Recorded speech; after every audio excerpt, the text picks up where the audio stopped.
Well, because you do have that flex pick as well, where Jace, good matchup into Renekton that top side. It's something where you can play very heavily for the push. And then with the Gragas in mid, look, you'll lose out on a little bit of push, but maybe you're still just happy to say, hey, we'll have Isma will look to take one as well. We talked about how it's good for you to get a treat for your jungle item. Both of them really only want one. Isma might look for more because he's got pushing mid, pushing top, so he does have the opportunity for Nisqy to move across first, and Irrelevant can make sure that W1D2 stays in lane. That ward there from Nisqy just giving a little bit more safety to Isma. The entire way the game is played, because it's a case of, cool, can we get a big enough advantage that we bypass not having an engaged supporter or a tanky supporter, a support that at least brings a bit more to the table. So, and even the fact that when you look at how you operate with an Ashe, so it works out perfectly now where you're just, again, getting more pressure for Ignar and Patrick. It's actually a composition where Void Grubs are actually relatively effective. Yes, they are, because you get double AD carry, you also have the Jace, all those auto attacks helping out with the true damage. Not going to get any mites with only 4 Void Grubs, but still Ignar and But Patrick. if you end up not sending X-Kick and DOS to this top side, all right, cool, we will take the full terror and we will start to explode Peach caught this out whole here, Magnastorm going down. Doesn't even have time to flash with the depth charge. First blood over to SK. Slight misstep, not costing too much for GiantX, apart from obviously the 400 gold that goes hand in hand with First Blood. Second dragon of the game for GiantX, and more worm, right? Yeah, exactly. Muad'Dim. Anyway, the tower in the bot lane, the first target here. Enchanted Crystal Arrow on Dosh. Cleanse immediately from Exekick as he gets away from the Glacial Prison. TP behind as Patrick burns the heal. Isma looking for the engage. Fate's call out. Irrelevant knocked back by the cast from W1D2, but Patrick is locked out by the Renekton. Peach next up on the menu. Imagine if he still had his flash, but he died, and maybe he'll rise again. Shock under a tower. Like, the guy has CC and it's tanky. It just feels like a step too far, a cheat from GiantX. As Isma caught out with the Arctic Assault here. The spear's going in, tries to get the stun, can't quite land it as Patrick dances to the side. Good hook though, into the shockwave, landing on 3. Patrick gets a kill, but he might pay for it with his life as Exekick takes him down. Peach next up as SK get 2. Enchanted Crystal Arrow from Ignar, but Exekick on the chase, and he will manage to help Nisqy secure it. In the end, another good trade for SK. 3 for 2. Odo's going to get some damage on this bot lane turret. It's the first tower to fall. And after how much damage Patrick and Ignar first as well, he moves just that little bit of extra movement speed, but not as strong as it once was as Jackie splashes in. Nisqy no flash, shockwave available, does get the pull back, but Jackie's still chasing forward here, and Nisqy will be shut out of the fight by Jackie's. Peach now caught out once again. It's rotten to the core, that Peach, it seems, this game. Slash hook, X-slash hook. Oh. Just wise, but Jackie's going to get top tower. And the fact, oh, hang on. No, Isma should be fine. That alteration will spot out the Dragon's HP. Spear's being stacked into it. Isma looking for the engage on Peach, finds it once again. And Peach has to dash away, and now in the middle of the pit, the rest of GiantX are left to the wolves. Another hook comes in from DOS. There's the AD carry support duo killed off, and the Dragon secured by SK. And a great example of the downside of taking an Ashe is that if you... Peach once again caught out.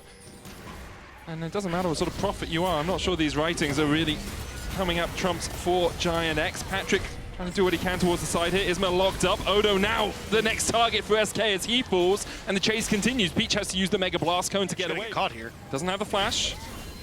No Glacial Prison for Peach either. Irrelevant now on the chase. Command Dissonance for the speed up. Peach could be stunned up. Ignar pathing towards the wrong side of the rift. I'm sorry, mate.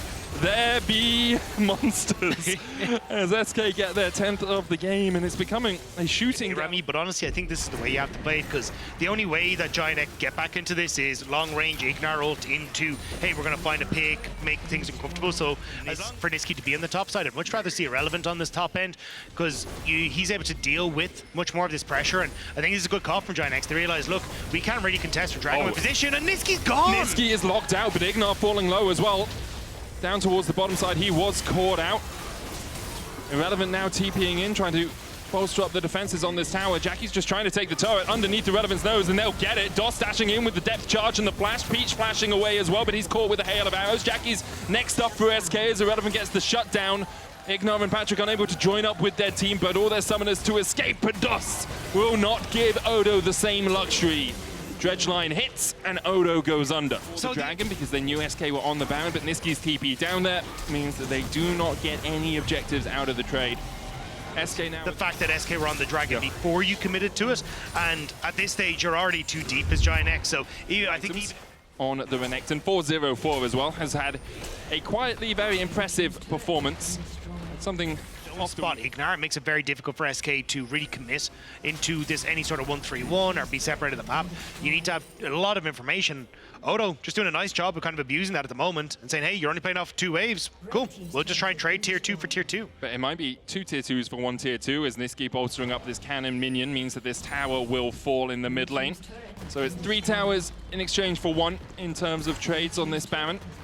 SK will get about Possible, 3. Oh, Peach. Mid and boss. And oh, Peach. Flashes away.